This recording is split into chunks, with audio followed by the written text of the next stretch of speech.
Radio صدائے حریت جموں و کشمیر سے اہم خبریں سنیے۔ پاکستانی وزیر اعظم نے کہا ہے کہ عالمی برادری جان لے مقبوضہ جموں و کشمیر کا مسئلہ گمبھیر ہو چکا ہے۔ بھارت میں ہندو تباہ اور RSS کی سوچ فروغ پا رہی ہے۔ ڈیووس میں وزیر اعظم عمران خان نے امریکی ٹی وی کو انٹرویو دیتے ہوئے کہا کہ 5 اگست 2019 سے 80 لاکھ کشمیری محصور ہیں۔ عالمی برادری جان لے کہ مسئلہ کشمیر کا حل کشمیری عوام کی امنگوں کے مطابق ہونا چاہیے۔ حکومت پاکستان نے یوم یکجہتی کشمیر کے حوالے سے تفصیلی پروگرام کا اعلان کرتے ہوئے اس بات پر زور دیا ہے کہ پاکستان مقبوضہ کشمیر میں جدوجہد آزادی کو مؤثر طریقے سے فروغ دے رہا ہے۔ 8 روزہ سرگرمیوں کا اختتام 5 فروری کو مظفر آباد میں آزاد کشمیر کی قانون ساز اسمبلی میں وزیر اعظم عمران خان کے خطاب سے ہوگا۔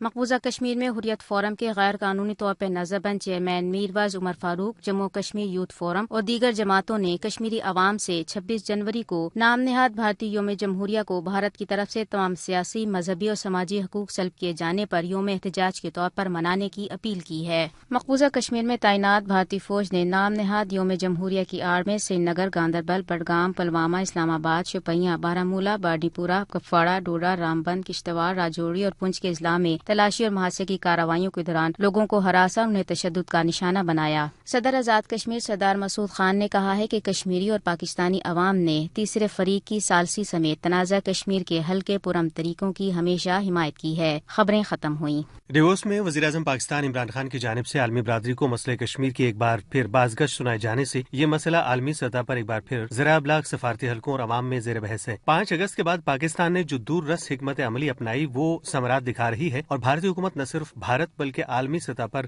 رسوائی اور کالک ہی سمیٹ رہی ہے۔ حالیہ واقعات و حالات پر وزیر خارجہ شاہ محمود قریشی، صدر آزاد کشمیر سردار مسعود خان اور سابق وزیر خارجہ خورشید قصوری کے خیالات۔ بہت مفید ملاقات رہی۔ انہوں نے کہا کہ مجھے تشویش ہے، میں نے پہلے بھی بات کرنے کی کوشش کی ہے، میں پھر بھی کروں گا، اس مسئلے کو سولوشن نکلنا چاہیے۔ پرائم منسٹر عمران خان جو انہوں نے اقدامات اٹھائے ہیں میں سمجھتا ہوں بہت ٹھوس ہیں۔ اس وقت جو اہم ترین مسئلہ ہے وہ یہ ہے کہ کس طریقے سے مقبوضہ کشمیر کے محاصرے کو ختم کروایا جائے، وہاں جو نسل کشی ہو رہی ہے اس کو کس طریقے سے ختم کروایا جائے۔ حقوق انسانی کا بہت بڑا عالمی بحران ہے، جس سلسلے میں امریکہ کو ایک بڑے ملک کی حیثیت سے اور سلامتی کونسل کے مستقل رکن کی حیثیت سے مداخلت کرنی چاہیے۔ یہ ہندوستان سے صرف بات چیت نہیں کرنی چاہیے، ہندوستان کے اوپر دباؤ ڈالنا چاہیے۔